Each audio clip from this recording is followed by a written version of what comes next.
Did you know over 100,000 musicians have died from substances and alcohol abuse in the last 50 years? From backstage fistfights and public meltdowns to bodies found weeks after their final breath. Here are 20 heavy metal stars destroyed by substances. 1. Dave Navarro, Jane's Addiction. Dave Navarro looked like a star. He played guitar like it was part of him, and crowds loved every second. But what they didn't see was the dark storm growing inside him. In the early 1990s, when Jane's Addiction was gaining attention, Navarro was slipping into something much worse than fame could fix. He didn't hide it well, and the substances started to speak louder than his music. By 1991, things were out of control. During the first Lollapalooza tour, things went from bad to worse. Before going on stage in Chandler, Arizona, Navarro used hard substances. His mind was foggy, and his body couldn't keep up. What followed wasn't just a messy show. He fought with his bandmate Perry Farrell on stage. It wasn't cool. It wasn't wild rock and roll. It was painful to watch. A man falling apart in front of a cheering crowd. This wasn't just one bad night. It was a loud signal that the substances were winning. Navarro didn't need another guitar solo. He needed help. But help doesn't always come fast in the music world. There's pressure to smile, to play, to tour, even when your life is falling into pieces. Navarro's story is not just about substances. It's about being alone in a crowd, about being sick while everyone claps. He kept falling, and the music got quieter. He might have had fame, but the addiction had control. The stage lights were bright, but they didn't shine on the pain. His fall was hard to watch, but even harder to stop. 2. John Bonham, Led Zeppelin. John Bonham's drums shook the stage. Every beat hit like thunder, and fans around the world felt his power. But behind that power was a man who couldn't say no to alcohol. Off stage, Bonham drank like there was no tomorrow. He wasn't sipping casually. He was drinking like it was his job. And that job became deadly. People around him saw it. Some said something. Others stayed quiet. Maybe they were scared. Maybe they thought he'd stop. But he didn't. And the end came fast. In 1980, just 32 years old, Bonham drank 40 shots of vodka. That's not a party. That's a warning scream. He passed out, and by morning, he was gone. He didn't die in a car crash or from a disease. He died in his sleep, choking on what he drank. It was sudden, but it had been coming for years. People said he was the best drummer of all time. But even the best can fall if no one pulls them back. His death ended more than his life. It ended Led Zeppelin. The band couldn't keep going without him. His drinking didn't just hurt him, it broke something bigger. It stole a future full of music, tours, and memories. Bonham's story isn't about wild nights. It's about how quickly things can end. One more drink, one more night, and then it's over. His hands made music that shook the world, but the bottle was stronger. The warning signs were everywhere, but still, it was too late. 3. Steve Clark, Def Leppard. Steve Clark had the look, the talent, and the crowd's love. As the lead guitarist of Def Leppard, he helped build one of the biggest rock bands of the 1980s. But behind the lights and awards, Clark was crumbling. He wasn't just having a few drinks, he was drowning in alcohol and prescription substances. Every day felt heavier. Every show was harder to get through. The band saw it, the fans didn't. The substances were slowly erasing the man they once knew. Clark had a problem that no one could fix with applause. He mixed pills with liquor, creating a silent bomb inside him. His body held on for a while, but not forever. On January 8, 1991, Steve Clark's time ran out.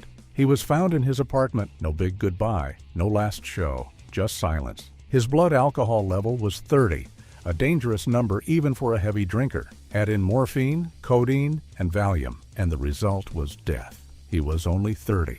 People often say he was too young, too talented, too important. But the truth is, he was too lost. The help came too late or didn't come at all. Fame doesn't protect you. Fans can't pull you back. Clark was praised for his guitar skills, but what he needed was real help, not more tours. His death was not sudden. It was a slow, painful slide, and no one stopped it. Now, his music lives on, but his life ended far too soon. 4. Lane Staley, Alice in Chains. Lane Staley sang like pain had a voice. You could feel every word. But what fans didn't know was that he wasn't acting. He was hurting for real. He didn't party to have fun. He used substances to numb a deep sadness that never went away. As his band, Alice in Chains, grew bigger, Staley got smaller. His weight dropped, his voice cracked, his eyes lost their light, and then he disappeared from the world. Lane stopped touring. He stopped showing up. He locked himself away in his home, hiding from fans, friends, and even life itself. For years, people guessed how bad it had gotten, but no one really knew. On April 5, 2002, Lane died alone in his apartment. The cause was an overdose, a deadly shot. He was 34 years old, but here's the painful part. No one found him for 2 whole weeks. He was that alone, that forgotten. This wasn't a wild rock and roll crash. This was a slow, heartbreaking fall. Staley wasn't just a voice on a track. He was a person lost in darkness. His songs about pain weren't stories. They were real. His death didn't shock everyone because many saw it coming. But seeing and helping are 2 different things. The sadness of Lane's life is how many times he was left alone, how many chances were missed, how many calls were ignored. His voice was strong, but his cries were silent. 5. Robin Crosby, Rat. Robin Crosby made hits that defined glam metal. He co-wrote Round and Round, a song everyone knows.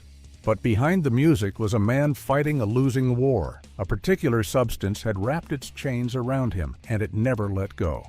He didn't just use now and then. He was hooked deep, and each day he slipped further. Crosby's fame couldn't save him. The fans couldn't see the pain in his eyes.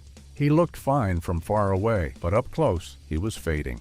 As Rat got bigger, Crosby got weaker. He missed shows. He lost weight. The spark he had was dim. The band moved on, but he stayed stuck. In 2001, he told the world he was HIV positive. He said it was from years of substance use. His body had been through too much. His life was already hanging by a thread. On June 6, 2002, Robin Crosby died of an overdose. He was only 42. His death wasn't just sad, it was expected. That's what makes it worse. People knew he was sick. People knew he was using, but nothing changed. Nothing stopped. And that's the real heartbreak. Crosby's story is more than a rock star's fall. It's a sign of what happens when everyone watches, but no one acts. He gave music to the world, but in the end, he died in silence. He left behind songs, but no happy ending. 6. Dave Brockie, GWAR. Dave Brockie was wild on stage, wearing crazy outfits and pretending to be the wild monster Odorous Urungus. He made fans cheer like no tomorrow. GWAR wasn't just a band. It was a show full of fake blood, wild act, and crazy noise. But while people laughed and screamed at the wild scenes, no one saw what was really going on behind all that makeup. Brockie was falling apart on the inside. He wasn't just pretending to live crazy, he was really doing it. People close to him said he used substances for years. He joked about it, but it wasn't funny. One night in March 2014, Brockie was found dead. The cause? An overdose. He was 50 years old. Fans were shocked, but the signs were always there. His friends, his fans, everyone who looked up to him, they missed the truth. The music world had seen this happen too many times. The heavy metal scene has always been loud, rough, and wild, but sometimes that wild life comes with a dark price. Brockie's life was full of laughs and screams, but his end was quiet and sad. He played a character that seemed too big to break. But substances don't care who you are. Whether you're on stage or alone in a room, they pull you under. And when they do, there's often no way back. 7. Brian Head Welch, Korn. Brian Welch had it all. Big band, huge crowds, money, fame, and music that fans loved. But even with everything, something dark was growing inside. Substances. By 2003, he was deep into meth. Not just once or twice. He needed it day and night. His body changed. His thoughts changed. And even his love for his daughter was drowning in the addiction. His band Korn was famous, but Welch was fading. He would play music, then run off to get high. The substance made him feel strong, but it also made him weak. He knew he couldn't keep going. He was losing everything: his health, his family, his mind. In 2005, he made a big decision. He quit the band, walked away. Some thought he was crazy, but he knew staying meant losing everything. Welch tried to find something better. He looked for faith, for peace, for anything that didn't come from a needle or pipe. His road to recovery was hard. Some days he felt strong, other days he nearly gave up. But he kept going. He wanted to be a father again. He wanted to feel alive without being high. Slowly, things got better. In 2013, he came back to Korn, but this time, he was clean. He was different. He played the same songs, but with new meaning. His return was big, but his story was even bigger. It showed that falling isn't the end. You can fight back. Still, not everyone gets that chance. 8. Paul Di'Anno, Iron Maiden. Paul Di'Anno had a voice that hit like a hammer, rough, loud, and perfect for heavy metal. He helped Iron Maiden rise fast. Fans went wild over the band's early records, and Paul was the face of it all. But behind the powerful singing was a man who couldn't stay clean. Substances followed him on tour. The more famous he got, the worse it became. By 1981, it all came crashing down. His substance use was hurting shows. He missed performances. He messed up on stage. His bandmates were frustrated. They tried to help, but they had to make a choice. Paul had to go. They kicked him out. It was painful, but they couldn't wait for him to fix himself. Iron Maiden moved on. Paul didn't. He tried to start over. New bands, new chances. But it was never the same. The spotlight was gone, and his problems only grew. He got into legal trouble. He got sick. Lymphoedema made his legs swell. Infections nearly ended him. Still, he performed when he could. Fans still showed up, but they saw a different man. Not the wild metal star, but someone trying to hold on. In 2024, he died at 66. His life had turned into a long fight, not just with his body, but with his choices. Substances didn't just end his time in Iron Maiden, they chased him for decades. 9. Al Jurgensen, Ministry. Al Jurgensen didn't just use substances, he survived them over and over. He started Ministry with big ideas and strange sounds. Then came the harder music and then the harder substances. His body paid the price. He overdosed many times. His heart stopped 3 different times. Each time he came back. But each time he lost a little more. His bones broke. His health dropped. Part of his toe had to be cut off. He looked sick, weak, older than his years. Still, he kept touring. He said music was the only thing that helped him fight the pain. But it wasn't just pain from his body. It was pain from inside. Years of substances left scars you couldn't see. Somehow, Al made it out. He said he gave up the worst substances. Now, he only uses plants and mushrooms. It may not be perfect, but it's better than before. He says he feels clearer. He laughs about the past, but there's sadness in the stories. He survived, but it cost him. Being alive doesn't always mean being okay. Jurgensen is still here, but look closer. The road he took was full of close calls and near deaths. How many people would survive what he did? Very few, maybe none. 10. Shifty Shell Shock, Crazy Town. Seth Binzer was a star. His song Butterfly was everywhere. Kids sang it, radio played it non-stop. But fame came fast, and so did the substances. He was known as Shifty Shell Shock, but his life was not just about music. It was about trying to stay clean and failing again and again. He showed up on rehab reality shows. People watched him cry, fight, and fall apart. He said he wanted to stop. He said he was trying, but he kept going back to substances. He was arrested more than once. The pain inside him didn't go away. He posted strange things online. Fans saw them and worried. Then, in June 2024, he died. He was 49. His body gave up. His fans were sad, but not shocked. Some say they knew it was coming. Others hoped he would get better. But the fight had gone on too long. Binzer's story is more than just another rock and roll death. It's a cry for help that never really got answered. He wanted to be better. He showed the world his pain, but even that wasn't enough. His life was a warning. Substances don't care how much you want to live. They just take. 11. Jason Molina, Ohio, Magnolia Electric Co. Jason Molina was more than just a musician. He poured every bit of his heart into his music. People could feel his pain in every song, but that pain didn't just live in his lyrics, it lived in his life. From the outside, he seemed like a quiet man with a guitar. On the inside, he was fighting a storm that no one could see. That storm was alcohol. It followed him everywhere. At first, it was something he could hide, but alcohol doesn't stay hidden forever. Jason started drinking more and more. His body started to break down.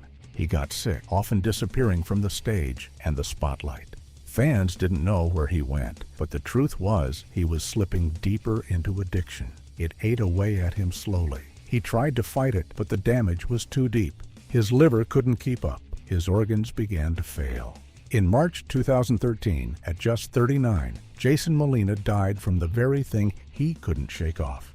People still play his music. They say he was a genius, but behind that genius was a man screaming for help. The songs he left behind are heavy with sadness and truth. His story is not just about music. It's about how addiction hides behind talent. It waits in the dark, destroying slowly. How many artists do we lose this way? How many warning signs do we miss? Jason's death wasn't quick. It wasn't loud. It was quiet, slow, and full of chances to save him that were missed. The world didn't just lose a singer. It lost someone who still had so much more to give, and that should never be forgotten. 12. Tom Petty. Tom Petty had one of the most loved voices in rock history. His songs were played everywhere, from radios to huge stadiums. But even someone as famous as Tom couldn't escape pain.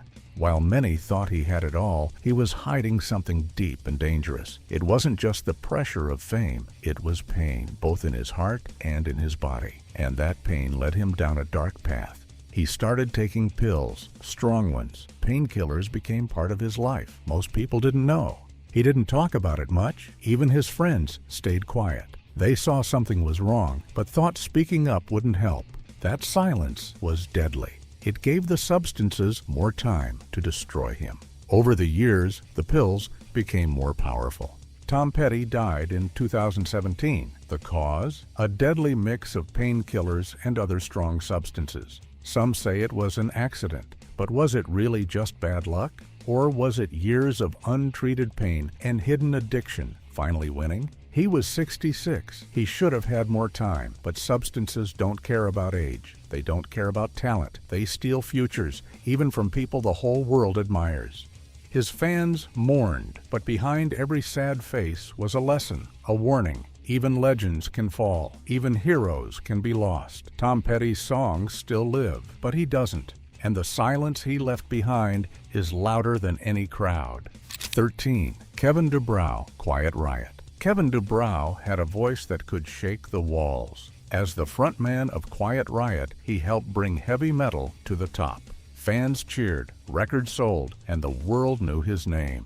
But behind all the noise was a dangerous silence, a silence filled with illegal things. Kevin lived fast and he lived loud, but substances were always in the room with him, even when no one else was. He didn't hide it well. Friends saw the signs. They watched him burn bright and fade fast. Substances became more than a habit. It became his shadow. Fame made it easy to get. The parties never stopped. The pressure never eased. Every high was followed by a crash, and each crash hit harder than the last.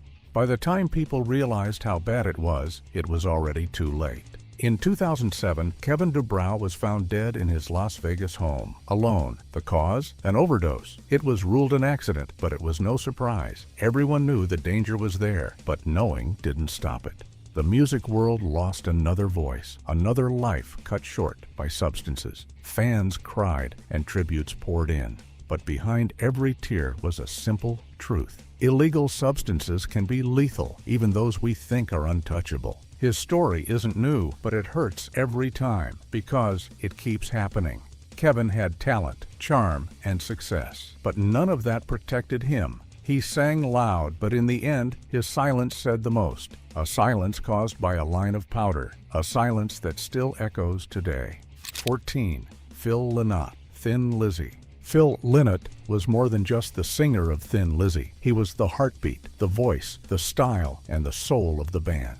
With his bass guitar in hand and powerful voice, he stood tall on stage. Fans loved his wild energy and deep songs, but behind all that power was a man falling apart. Phil had been using substances and drinking too much for years. The same drive that made him a star also pushed him to dangerous choices. He wanted to keep going, keep shining, but his body couldn't take it. The warning signs were there. He looked tired. He acted different, but no one stopped the ride. Fame was moving too fast, and Phil couldn't slow down. He thought he could handle it all, like many stars do. But the truth was clear. Substances were in control. His friends saw the changes. His family worried, but still, he kept going, show after show, trying to be the rock legend everyone wanted. Then, in early January 1986, the damage was too much. Phil was rushed to the hospital. His body was giving up. Doctors tried to save him, but they couldn't undo years of pain. On January 4th, 1986, at only 36 years old, Phil Lynott died. Just like that, a light went out in the music world. Thin Lizzy lost their leader, fans lost a hero, and the world lost a man who could have given so much more. 15. Paul Gray, Slipknot. Paul Gray was the thunder behind Slipknot's storm. His bass lines made hearts shake and ears ring. He wore a mask on stage, but behind it was a man in pain. Paul struggled with addiction. Even as Slipknot rose to the top, he was falling behind the scenes. Substances took hold of him, and they wouldn't let go. He tried to hide it, but the signs were there. The weight loss, the mood swings, the silence. Paul didn't want to be seen as weak.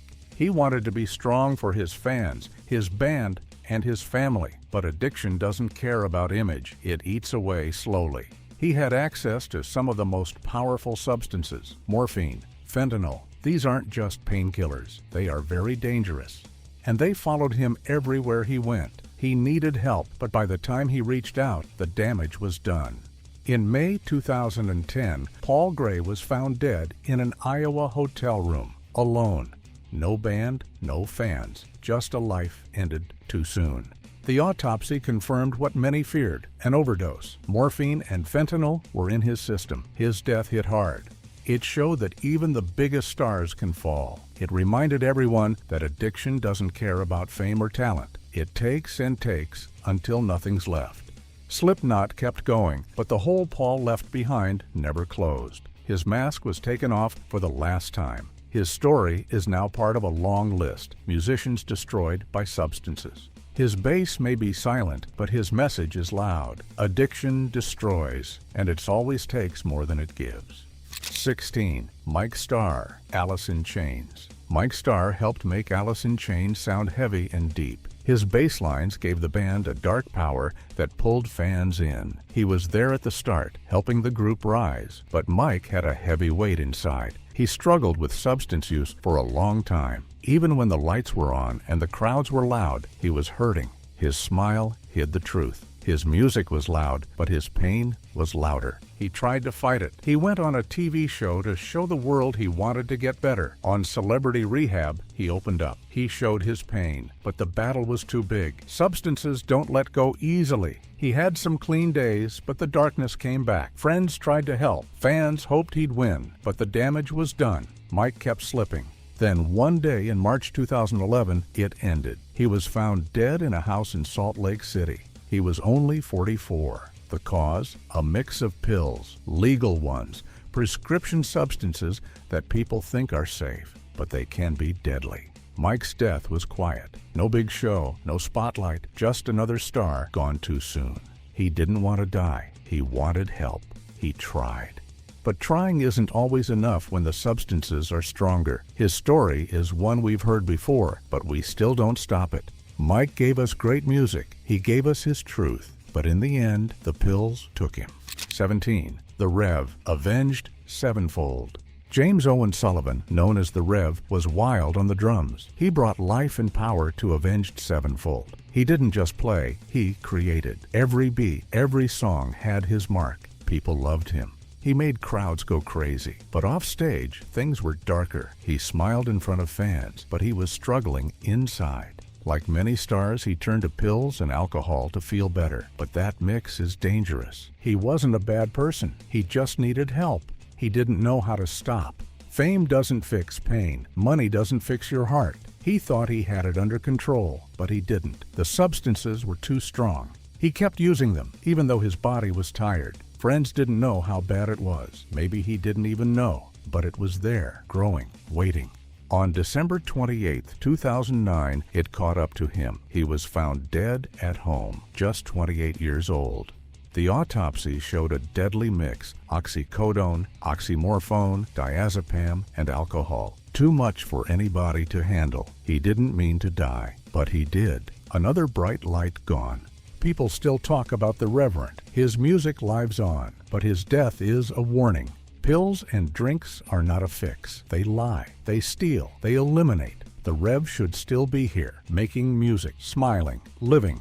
But instead, we remember a young man who gave too much to a world that took it all. 18. Kristen Pfaff, Hole. Kristen Pfaff made music that people felt. Her bass playing in Hole was powerful, deep, and full of emotion. She wasn't just part of the band, she helped shape their sound. But the rock world is tough, and Kristen was caught in it. Behind the music was a growing fight with addiction. The substances crept into her life slowly, but it grabbed on hard. It pulled her into a place where even her talent couldn't save her. She wanted to stop.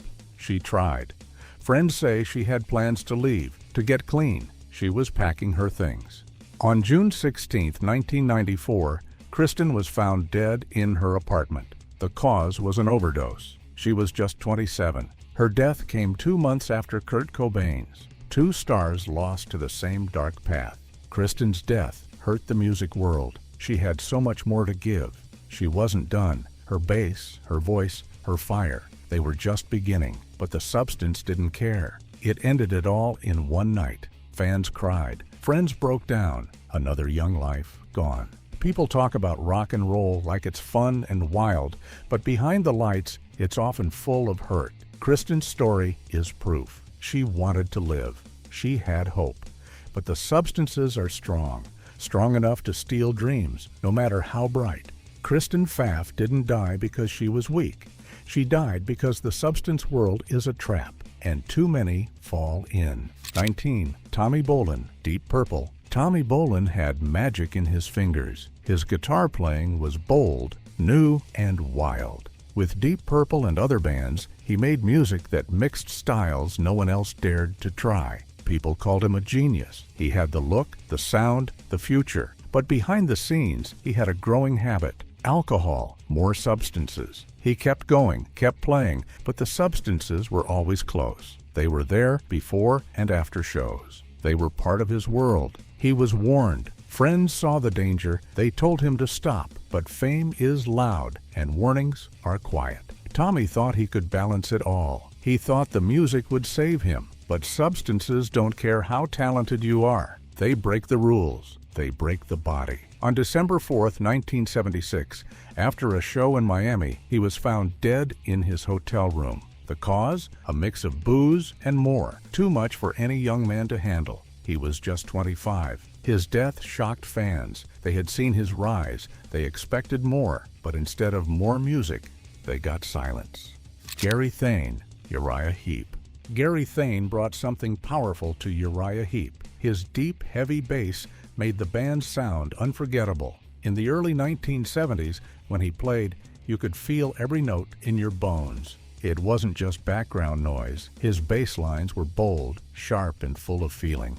They gave the music strength and weight. Fans didn't just hear him, they felt him. Gary wasn't just one of the guys on stage. He was a driving force behind the band's best songs and biggest moments. His playing helped shape the group's most exciting years. But while the music grew louder, so did something else. Gary started using harder things. At first, it didn't seem like a big deal. He was still playing, still touring, still doing what he loved. No one could tell what was coming. He didn't seem like someone who would fall apart. But these things are sneaky. They don't rush in, they creep. One little step at a time. First, it grabs your attention. Then, slowly, it takes your strength, your focus, your light. Eventually, it takes control of everything. The signs started showing, even if they weren't obvious at first. Gary began missing concerts. Sometimes he wouldn't show up at all. Other times, he played, but something felt different. His spark was fading. He looked tired, weaker. Fans could feel it. Something wasn't right. He got sick often. He looked pale, like the energy had been drained from him. People around him saw the change, but not everyone knew why. On the outside, he was still Gary Thane, the talented bass player. But inside, he was falling apart. The substance had its grip on him, and it wasn't letting go. On December 8, 1975, everything came to a stop. Gary Thane died from an overdose. He was only 27 years old, just 27. His life ended before it should have.